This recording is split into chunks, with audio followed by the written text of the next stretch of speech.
हमने मानी या पहलू लिए। अब इनमें देखिए सबसे अहम चीज वह एतमाद, यकीन और भरोसा, वो इसका मरकज है, वो शाहीन का मरकज है। इसलिए एतमाद टूटता नहीं है, एतमाद तोड़ा जाता है जब वो कोताही वाला, सुस्ती वाला, हड हरामी वाला लुब्बे लुबाब अपनाया जाता है। तो इकबाल के हमें ये चीज क्या है वो मिलती है।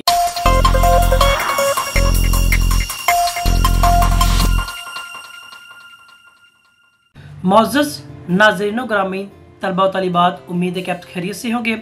आपके लिए हमेशा मैं दुआ गो, खुदा की पाकज़ात आपको अपनी पनाह और हिफाजत में रखे।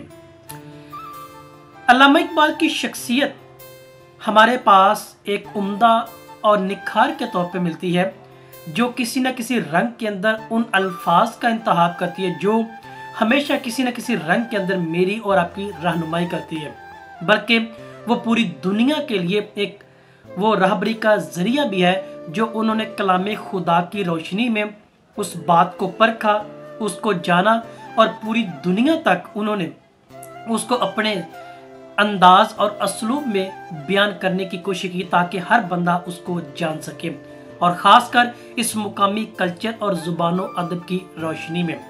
हम बेशुमार दफ़ा उनकी शायरी में मुख्तलिफ अलामतों का, मुख्तलिफ उनके सिंबल्स का इस्तेमाल होता हुआ देखते हैं, जो उन्होंने किसी न किसी रंग के अंदर उस बात को बयान किया और उसके पीछे कोई ना कोई मकसद होता है।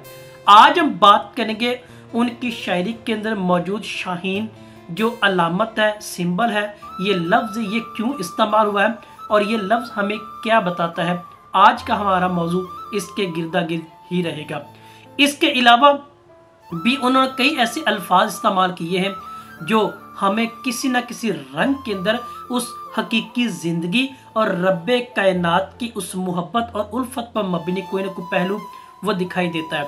इकबाल की जो शायरी का मुताला करें तो हमें उसमें शाहीन का लफ्ज़ है, खूने जिगर का एक अलामती तौर पर लफ्ज़ मिलता है, मर्द मोमन का लफ्ज़, जुगनों का, लाला का, परवाने का और शम्मा, बल्कि इस जैसे कई ऐसे अल्फाज हैं जो अपने पस मंज़र में कोई ना कोई ऐसा सबक आमेज़ी लिए मेरे लिए और आपके लिए कोई ना कोई दर्द लिए मौजूद होता है। और इसी एतबार से देखें तो हमारा आज का मौजू लफ्ज़ शाहीन एक परिंदे का नाम, जो बुलंद परवाजी के लिहाज से जो फिजा की बुलंदियों को छूता है और दूसरे परिंदों की निस्बत वो बुलंद परवाजी का एक नमूना भी पूरी दुनिया के लिए, बल्कि मेरे लिए और आपके लिए स्पेशली तौर पर वो बयान करता है। अब ये देखें तो ये एक शायराना तशबीह नहीं है, जो अमूमन रवायती तौर पर इल्म बयान के हवाले से दीगर शुरा ने इसको बयान किया, जब इकबाल ने इसको शायराना तशबीह नहीं बल्कि फ़क्र की एक इस्लाह के तौर पर किया। वो क्या है? दरवेशी है, वो क्या दूर अंदेशी है, वो गहराई के मानों में है, बातन और उस बुलंदी की बात की गई जो वो अलामती तौर पर उड़ता है और बुलंद परवाजी करता है। ये इस लिहाज से शायराना तशबीह ने बल्कि फ़क्र का काम यहाँ पे देती है। अब आते हैं इस लफ्ज़ के पस मंज़र पर, जो ये लफ्ज़ हमें मुख्तलिफ अनासर या मुख्तलिफ अलकाबात की सूरत में हमें समझाते हैं और शायर का असलूब इस बात को बयान करता है। मतलब देखें तो शाहीन लफ्ज़ का पहली और अहम चीज़ वह खुददारी और गैरतमंदी। अब देखें यहाँ पे शाहीन जो बाज का नाम दिया जाता है, जो क्या है अपना शिकार खुद करता है, अपनी मेहनत के बलबूते पे करता है। खुददारी और गैरतमंदी यहाँ पे एक उम्दा पहलू के तौर पर मिलता है, जो शायर का नुक्ता नज़र समझाने के अतबार से। दूसरा दरवेश सिफ्त है, यानी वो तन्हाई में ज़्यादातर रहता है, वो अपना आशियाना नहीं बनाता बल्कि दरवेशी की इंतहा को वो छूता है। बुलंद परवाजी यानी सबसे आगे सबसे ऊपर जाने वाला, जो इंसान को बतौर खुदा ने दीगर मखलूकात पर भी फजीलत का मुकाम दिया, एक पहलू वो में यहाँ पे मिलता है। फिर तेज़ निगाह, आगे देखना, फ्यूचर की बात की गई है, मुसलसल आगे बढ़ने के हवाले से एक इस लफ्ज़ का पहलू में ये वाला भी बताता है। दूसरा है खलवत पसंद यानी तन्हाई, यानी तन्हाई में अपने आप पे गौर फिक्र का जो फलसफा खुद ही के लुब्बे लुबाब पर भी मिलता है।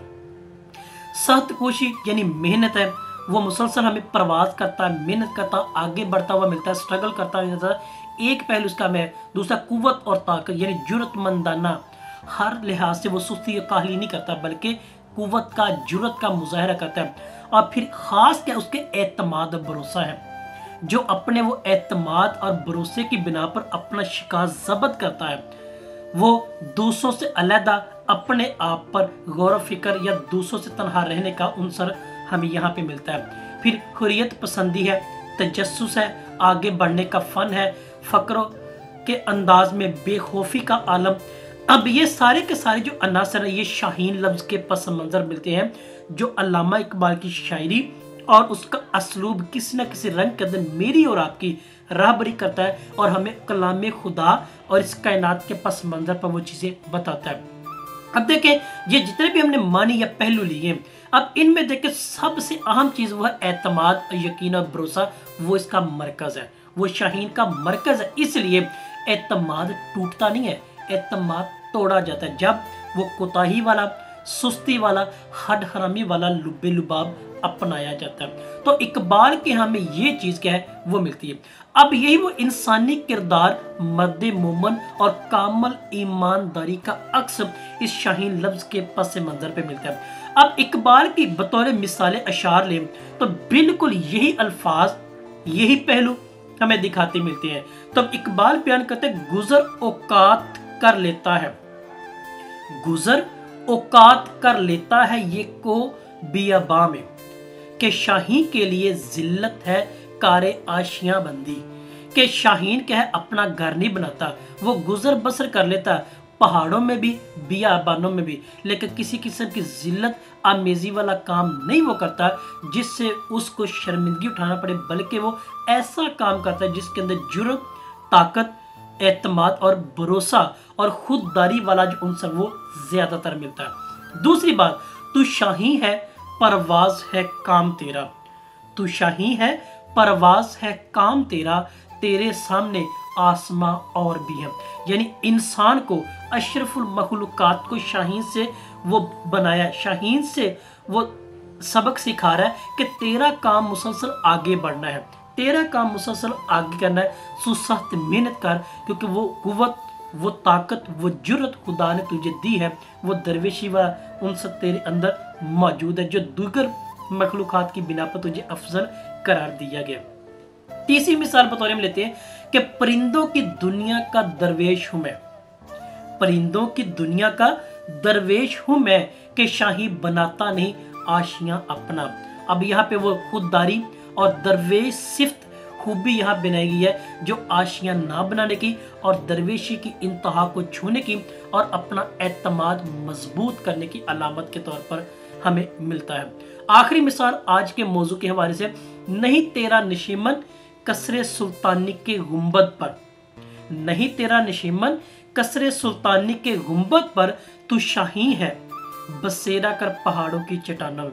यानी पहाड़ बुलंदी, वो शाहीन बुलंद परवाजी, इंसान दीगर मखलूकात पर बुलंदो बाला कहा गया, तो लिहाजा ये बातन के अंदर वाली बात है जो उसने खलवत पसंदी, तेज निगाह और खुददारी और दरवेश सिफ्त के तौर पर इन मिसालों में, बल्कि इसके अलावा बेशुमार मौके पर बयान करके इंसान को समझाने की कोशिश की है।